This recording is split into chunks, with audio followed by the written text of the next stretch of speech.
एतजाज़ हसन साहब, सबसे पहले तो ये कहिएगा सर कि जो कल वाक़या पेश आया है, बेशक इसकी जितनी भी मज़म्मत की जाए कम है और जितना भी इसके ऊपर क्रिटिसाइज़ किया जाए कम है, लेकिन इसके बाद की जो सूरत हाल पैदा होती है वो भी हम देखते हैं कि गुज़िश्ता रोज़ भी हमने ये देखा कि एहतजाज किया गया और आज भी हमने ये देखा कि एहतजाज किया गया। लाहौर, इस्लामाबाद, कराची, इसके साथ साथ छोटे बड़े शहरों को ब्लॉक किए रखा कारकुनान ने और ये एक मुनज़्ज़म एहतजाज था।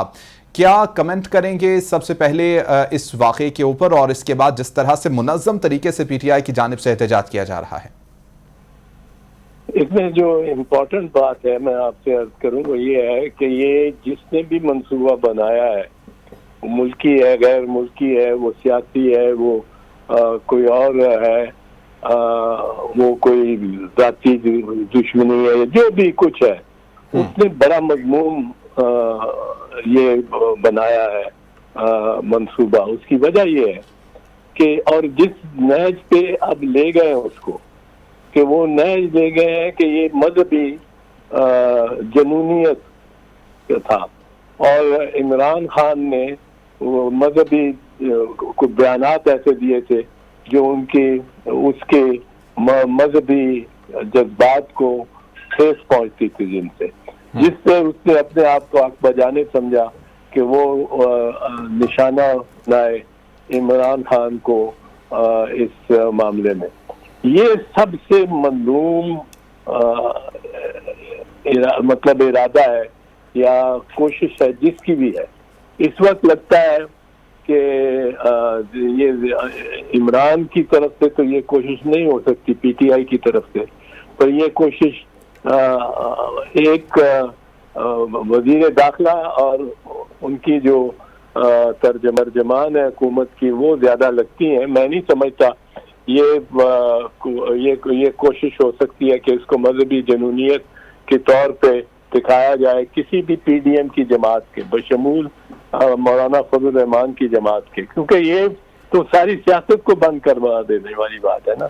फिर कौन निकल सकेगा किसी जलसे में, कौन कोई बात कर सकेगा आपके प्रोग्रामों में, टॉक शोज में, कौन कोई डिस्कशन कर सकेगा। जो भी डिस्कशन मैं करता हूँ मेरी किसी को पसंद नहीं आती, वो कहता है कि ये तो इस्लाम के खिलाफ इसने बात कर दी है। अब और वो अपने दायरे में इस्लाम के देखता है और वो चल पड़ता है मेरे पीछे, तो वो ये तो किसी को भी फिर तो सारी बात ही खत्म हो जाएगी। पहली बात तो इसकी मजम्मत करनी चाहिए, इस कोशिश की कि इसको वो दिखाया जाए कि इस्लाम का इसमें मजहबी जनूनी रंग है। मजहबी लोग भी हमारे इतने जनूनी नहीं है कि वो निकल के हर किसी को मारते जाए, और वो भी पुरअमन है। हर कोई ये एक मतलब है इस शख्स को, नजीर को, जिसको दिखाया है, जिसने एक बयान एक दिन दिया, दूसरे दिन बड़ा खतरनाक बयान दिया, और वो बयान जारी किस तरह हुआ है जब उससे पहले बयान पे जारी होने पे वो सारे थाने को मुअत्तल कर दिया चीफ मिनिस्टर ने। उसके बाद फिर एक बयान बना है और फिर एक बयान लीक हुआ है। अब वो लीक करने वाले वो ही हो सकते हैं जिन्होंने वो बयान बनाया है, लिया है, जिन्होंने वो सवालात किए। वो सवाल कौन पूछ रहा है और वो जवाब देने वाला है, और जवाब देने वाले की तो जान, जो मुल्जिम है उसकी जान को खतरा हो रहेगा जो असल मंसूबा साज है उनसे। तो ये उनको उसकी जान को प्रोटेक्ट करना बड़ा जरूरी है, तो उसको तहफ़्फ़ुज़ देना। और क्योंकि उससे ही निकलेगा कि वो कहाँ से पिस्तौल लिया, कहाँ से पैसे आए, कहाँ से वो सारा मामला जो उससे आगे चलता है। पिस्तौल किसी से तो लिया। एतजाज़ हसन साहब, ये कहिएगा कि जो पीटीआई के लीडरान हैं उनकी जानिब से ये खदशा जाहिर किया जा रहा है, बल्कि वो काफ़ी श्योर हैं कि जिस शख्स को गिरफ्तार किया गया है और जिसके बयानात सामने आ रहे हैं, आप चूँकि कानून को बड़े अच्छे तरीके से जानते हैं तो इस वजह से आपके सामने में सवाल रख रहा हूँ। उनकी जानिब से, पीटीआई के लीडरान की जानिब से ये कहा जा रहा है कि शूटर एक नहीं था, 3 से 4 शूटर्स थे जिनकी जानिब से कार्रवाई की गई, लेकिन एक शख्स को पकड़ा गया है और इस तरह से जो ये केस है इसको किसी और रुख की तरफ ले जाने की कोशिश की जा रही है। ये हो सकता है, ये ऐन मुमकिन है, आखिरकार पीटीआई की जो क़यादत थी वही ट्रक पे खड़ी हुई थी उस कंटेनर पे, और उनके सामने ही जो कुछ हो रहा था उन्होंने जरूर जो पाया होगा कि 2-3 जगह से तरफ से फायर हुआ हो, और ये बहुत मुमकिन है, और ये मंसूबा भी इस तरह मुमकिन लगता है, क्योंकि ये जो बंदा जिस तोते की तरह बोल रहा है ना कि 15 मिनट के अंदर अंदर, मैंने तो 55 साल वकालत की है, मैंने कभी नहीं देखा कि कोई मुल्जिम एकदम फर बोलना शुरू कर दे, और वो उस मुल्जिम में पर इतना एतमाद हो पुलिस को कि ये वही बात करेगा जो इसने हमारे साथ की है, उसको फौरन मीडिया के सामने रख दो। वो मीडिया के सामने तो पता नहीं वो डिनाई कर देता, वो बिल्कुल ही कुछ कर देता।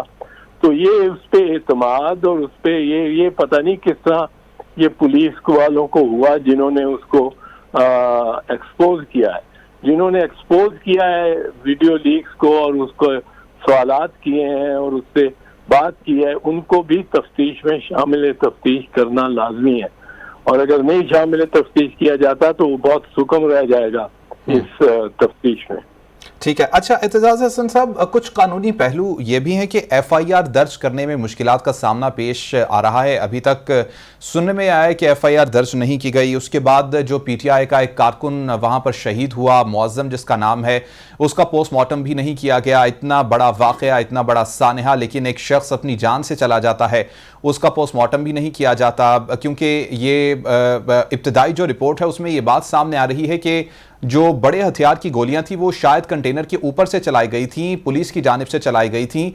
ये भी एक गुमान है कि शायद जो मुअज्जम को गोली लगी वो पुलिस की गोली थी। हो सकता है ये कोई मतलब खारिज इम्कान नहीं है, और मैं समझता हूँ कि मुअज्जम की अगर उसकी तदफीन हो चुकी है तो पूरे ज़ाब्तों, कानूनी ज़ाब्तों और फैमिली के एहसासात को सामने रखते हुए उसकी कब्र कुशाई हो सकती है और उसका पोस्टमार्टम होना ज़रूरी है, और उससे भी ये भी पता लग जाएगा कि फायरिंग किस तरफ से हुई और किस तरफ से नहीं हुई, कौन सी गोली से हुई। तो वो तो सच तक पहुंचना तो ज़रूरी है ना इस मामले में। सच तक पहुंचना इसलिए ज़रूरी है कि मैं जैसे कह रहा हूँ, सारी सियासत, हर सियासतदान, कौन सा सियासतदान आपका ख्याल है, मैं कोशिश करूं, दावत दूंगा अपनी क़यादत को, अपने चेयरमैन को कि वो आके यहाँ कहीं जलसा करें, और अगर करें तो बहुत ज़्यादा सिक्योरिटी जब तक ना हो, पूरे हर तरफ से बॉम्ब प्रूफ, फायर प्रूफ ना हो, मैं तो एक्सपोज करने को तैयार नहीं होऊंगा अपनी क़यादत की, तो ना ही कोई होगा। तो ये तो सियासत पर ही हथकड़ियाँ पड़ जाएंगी ना, अगर ये बयानिए इस तरह शुरू हो गए कि जी मैंने इसलिए मारा क्योंकि मेरे उसने मजहबी अकायद को नुकसान के खिलाफ बात की थी, फिर तो ये एक कत्लगाह ही बन जाएगा सारा मुल्क, तो आसान हो जाएगा। ये इससे बचना चाहिए, इससे वजीर दाखिला को भी और वजीर इत्तलात, मोहतरमा वजीर इत्तलात को भी इससे बिल्कुल एतराज़ करना चाहिए, और इससे ये जो वीडियो है जो बार बार उसकी चलाई जा रही है मुल्ज़िम की, ये मीडिया को भी नहीं, सोशल मीडिया को भी नहीं चलानी चाहिए। ये जो जिसमें वो कहता है ये मजहबी जो जनूनी बनता है, ये तो पढ़ाया हुआ बंदा लगता है, जिसको जो बयान देना था वो उसने दिया। पहले दिन वो कहता है मैंने उसको मार दिया है, जब उसको पता लगता है कि मरे तो नहीं है, खान मरा तो नहीं है, फिर वो कहता है नहीं जख्मी किया या कोशिश की है मारने की। तो वो तो बयान तोते की तरह बोल रहा है, तो उस पे से अगर हम नतीजे निकालेंगे, कुछ निकालने की कोशिश करेंगे तो बहुत बुरे नतीजे निकलेंगे। बिल्कुल ठीक है। अच्छा एतजाज हसन साहब, आप पीपल्स पार्टी के सीनियर रहनुमा होने की हैसियत से वफाकी हुकूमत को क्या मशवरा देंगे कि किस तरह से इस चीज़ को आगे बढ़ाया जाए, क्योंकि मरीम औरंगजेब साहिबा पहले भी ये ऑफ़र कर चुकी हैं कि अगर पंजाब पुलिस को किसी भी किस्म की तहकीकात में मदद दरकार है तो हम मदद करने के लिए तैयार हैं एज ए वफाक। ये तो बड़ी अच्छी ऑफर दी है, अगर उन्होंने ये कहा है तो बड़ा अच्छा कहा है, ठीक कहा है, और होना भी यूं ही चाहिए। वफाक को इमदाद करनी चाहिए पंजाब की तफ्तीश में, और अपनी तमाम सलाहियतें बरूएकार लानी चाहिए पंजाब हुकूमत और पंजाब पर। सबसे पहले FIR तो हो ना, पर्चे के सेक्शन 154 है, 154 है ज़ाब्ता फौजदारी का पर्चे के बारे में। वो पर्चा हूबहू मन वही हो सकता है जो कि मुद्दई कहना चाहे। वो गलत कहता हो, वो दिन का रात कहता हो, रात का दिन कहता हो, पर जो वो लिखवाना चाहता है उसमें चेंज नहीं किया जाता। वो लिखा जाना जरूरी है, वो ही इबारत लिखी जानी जरूरी है। कानून तो ये कहता है, आगे अब कानून पे कोई चलते हैं कि नहीं चलते ये मैं कुछ नहीं कह सकता। एतजाज़ हसन साहब, कुछ जो हल्के हैं वो ये भी खदशे का इजहार कर रहे हैं कि शायद FIR इस वजह से दर्ज नहीं की जा रही कि जो वज़ीर आला पंजाब हैं वो खासे इस वक्त प्रेशर में हैं हर तरफ से, और उनके ऊपर बड़ा दबाव है कि किस तरह की FIR दर्ज की जाए। हो सकता है, पर हमें क्या पता है इस बात का कि दबाव है और किस तरफ से दबाव है। दबाव मेरा नहीं ख्याल किसी की तरफ से होना चाहिए, क्योंकि हर किसी को की ख्वाहिश होनी चाहिए कि सच तक पहुंचा जाए, और सच तक पहुंचने के लिए चाहे गलत बयानी हो FIR में, और FIR पहला कदम है, और वो पहला कदम जो है वो उसी तरह लिया जा सकता है जिस तरह मुद्दई चाहे। ये आर्टिकल सेक्शन 154 की हिदायत है। बिल्कुल ठीक। अच्छा, अब एतजाज़ हसन साहब, अदम बर्दाश्त की आपने बात की और आपने ये कहा कि अदम बर्दाश्त किसी सूरत काबिल कबूल नहीं है। हकीकी बात है, ठीक बात है कि अगर अदम बर्दाश्त का ये कल्चर यूं ही आगे चलता रहेगा तो ये हर किसी के लिए नुकसान का बायस होगा। लेकिन सर, कहीं ना कहीं आप ये नहीं समझते कि PTI के कुछ लीडरान के बयानात ने भी अवाम के अंदर अदम बर्दाश्त के इस कल्चर को काफ़ी ज़्यादा फ़रोग़ दिया है? हाँ, बेशक PTI काफी सख्त जबान इस्तेमाल करती रही है, और उससे भी ये इसको मैं तो कहता हूँ जिसने भी किया है करना नहीं चाहिए, और सियासतदानों को इस तरह की बात नहीं करनी चाहिए जिस तरह के तर्जमान इन पार्टीज के कर रहे हैं। पर लहजा नरम ही रखना चाहिए। मेरा तो मौक़िफ़ पहले दिन से यही रहा है। बिल्कुल ठीक। अच्छा, एतजाज़ हसन साहब, आखिरी सवाल।